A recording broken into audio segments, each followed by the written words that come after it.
ലെബനനിലെ യുദ്ധഭൂമിയിൽ ടാങ്കുകൾ തമ്മിലുള്ള പോരാട്ടം അത്യന്തം അപകടകരമായ ഒരു പുതിയ ഘട്ടത്തിലേക്ക് പ്രവേശിച്ചിരിക്കുകയാണ്. ആധുനിക യുദ്ധതന്ത്രങ്ങളെ പോലും അമ്പരപ്പിക്കുന്ന രീതിയിലുള്ള ആക്രമണ ദൃശ്യങ്ങളാണ് ഹിസ്ബുള്ള കഴിഞ്ഞ ദിവസം പുറത്തുവിട്ടത്. സ്ഫോടക വസ്തുക്കൾ നിറച്ച ഒരു ഡ്രോൺ ഇസ്രയേലിന്റെ കരുത്തുറ്റ മെർക്കാബ ടാങ്കിനെ ലക്ഷ്യമിട്ട് കുതിക്കുന്നതും ടാങ്കിന് മുകളിൽ സ്ഥാപിച്ചിട്ടുള്ള സംരക്ഷണ കവചങ്ങളെ ഭേദിച്ച് അത് അഗ്നിക്കിരയാക്കുന്നതും വീഡിയോയിൽ ദൃശ്യമാണ്.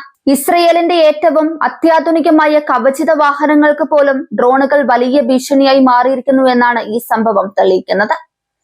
തെക്കൻ ലെബനനിൽ ഇസ്രയേൽ പ്രതിരോധ സേന തന്ത്രപരമായ സൈനിക നീക്കങ്ങൾ നടത്തുന്നതിനിടയിലാണ് ഇത്തരം ആക്രമണങ്ങൾ വർദ്ധിച്ചു വരുന്നത്.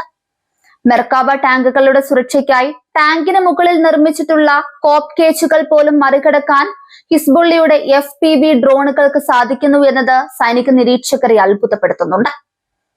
ടാങ്കിന്റെ ഏറ്റവും ദുർബലമായ ഭാഗങ്ങൾ കൃത്യമായി തിരിച്ചറിഞ്ഞാണ് ഡ്രോണുകൾ പ്രഹരമേൽപ്പിക്കുന്നത്. ഇത് ഇസ്രയേലിന്റെ കവചിത സൈനിക നീക്കങ്ങൾക്ക് വലിയ വെല്ലുവിളിയാണ് ഉയർത്തുന്നത്. ലോകത്തിലെ തന്നെ ഏറ്റവും മികച്ച പ്രതിരോധ സംവിധാനങ്ങളിൽ ഒന്നായി അറിയപ്പെടുന്ന ഇസ്രയേലിന്റെ ട്രോഫി പ്രൊട്ടക്ഷൻ സിസ്റ്റം ഇപ്പോൾ പുതിയൊരു പരീക്ഷണത്തെ നേരിടുകയാണ്. മിസൈലുകളെയും റോക്കറ്റുകളെയും തടയാൻ രൂപകൽപ്പന ചെയ്ത ഈ സംവിധാനത്തിന് വളരെ താഴ്ന്നു പറക്കുന്നതും ദിശ പെട്ടെന്ന് മാറ്റാൻ കഴിയുന്നതുമായ ഡ്രോണുകളെ പ്രതിരോധിക്കാൻ പ്രായോഗികമായ തടസ്സങ്ങളുണ്ട്. ഡ്രോൺ സാങ്കേതിക വിദ്യയും ടാങ്ക് പ്രതിരോധ വിദ്യയും തമ്മിലുള്ള ഈ മത്സരം യുദ്ധഭൂമിയിലെ മുൻതൂക്കം ആർക്കാണെന്ന ചോദ്യം ഉയർത്തുന്നു. ലെബനനിലെ ഭൂപ്രകൃതി ഡ്രോൺ ആക്രമണങ്ങൾക്ക് കൂടുതൽ അനുകൂലമാണ്. കുന്നുകളും താഴ്വരകളും നിറഞ്ഞ ഈ പ്രദേശത്ത് ടാങ്കുകളുടെ ചലനം മന്ദഗതിയിലാക്കുന്നത് ഡ്രോണുകൾക്ക് എളുപ്പത്തിൽ ഇരയാകാൻ കാരണമാകുന്നു. ചെലവ് കുറഞ്ഞതും എന്നാൽ മാരകവുമായി ഈ ഡ്രോണുകൾ ഉപയോഗിച്ച് കോടികൾ വിലമതിക്കുന്ന ടാങ്കുകളെ തകർക്കാൻ സാധിക്കുന്നത് ഹിസ്ബുള്ളയ്ക്ക് സൈനികമായി വലിയ നേട്ടമാണ് നൽകുന്നത്. യുദ്ധമുറകളിൽ സാങ്കേതിക വിദ്യ എങ്ങനെയാണ് വലിയ മാറ്റങ്ങൾ വരുത്തുന്നതെന്നതിന്റെ ഉത്തമ ഉദാഹരണമാണിത്.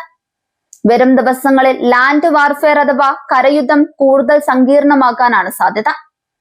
ഡ്രോണുകളെ പ്രതിരോധിക്കാനുള്ള പുതിയ ഇലക്ട്രോണിക് ജാമറുകളും ആധുനിക റഡാറുകളും ടാങ്കുകളിൽ ഘടിപ്പിക്കാൻ ഇസ്രയേൽ ശ്രമിക്കുന്നുണ്ടെങ്കിലും ഹിസ്ബുള്ള തങ്ങളുടെ ഡ്രോൺ തന്ത്രങ്ങൾ അനുദിനം പരിഷ്കരിച്ചു കൊണ്ടിരിക്കുകയാണ്.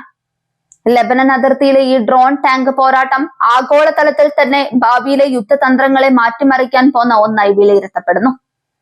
നവീന ആയുധങ്ങൾ പാരമ്പര്യ യുദ്ധമുറകളെ എങ്ങനെ അപ്രസക്തമാക്കുന്നു എന്നതിന്റെ നേർക്കാഴ്ചയാണിത്.